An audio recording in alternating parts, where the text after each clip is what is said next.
My name's Josh Gilbert. I'm a Warramai man from the mid-north coast of New South Wales. My family have been farming for time immemorial in an Indigenous sense and have a recorded livestock farming history since 1825. For us here, I guess the impact of drought and the fires hit pretty hard. With agriculture at the heart of any small town, I guess in regional New South Wales, if not Australia, drought has its impact not only on the farmers but also the whole town. And basically mum and my wage for a good period of time went into feeding the livestock on the farm and just helping us get through because we were pretty much in dust.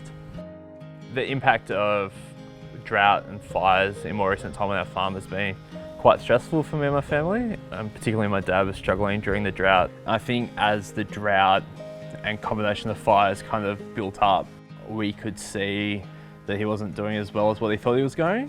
And that was hard for him, I guess, to realise as well. It wasn't until kind of after the event that he could reflect on that and see that he wasn't 100% during the time. For me, the signs that Dad was struggling was just his attitude.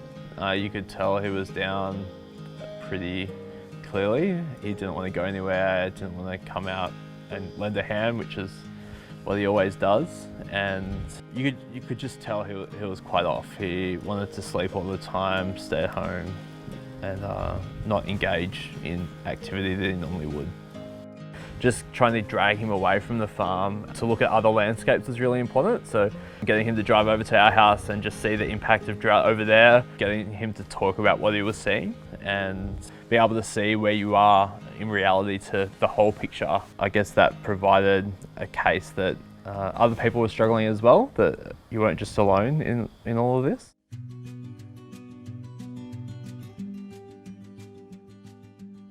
The importance of social connection we sometimes overlook in our day-to-day lives.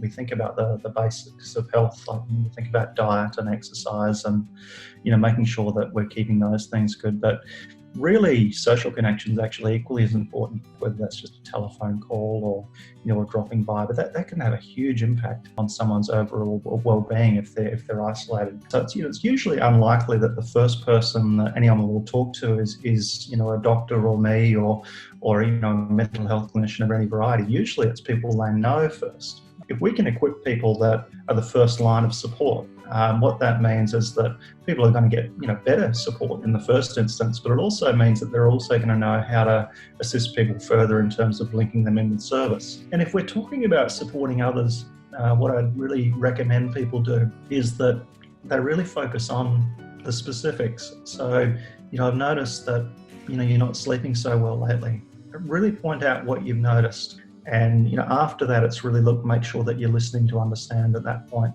and really make sure that the person also feels that you've understood.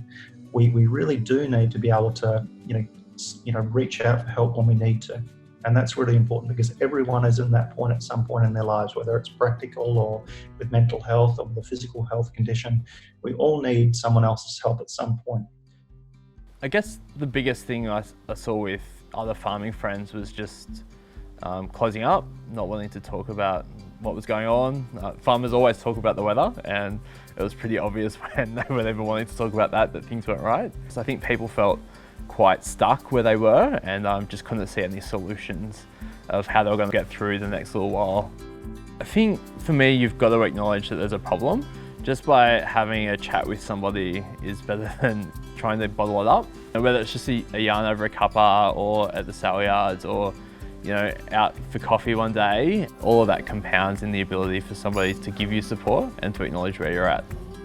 People are givers, we want to help out. By giving and knowing that will come around in some kind of cycle, and that connection to land and people will help drive through any negative impacts that these severe weather events could drive is really important.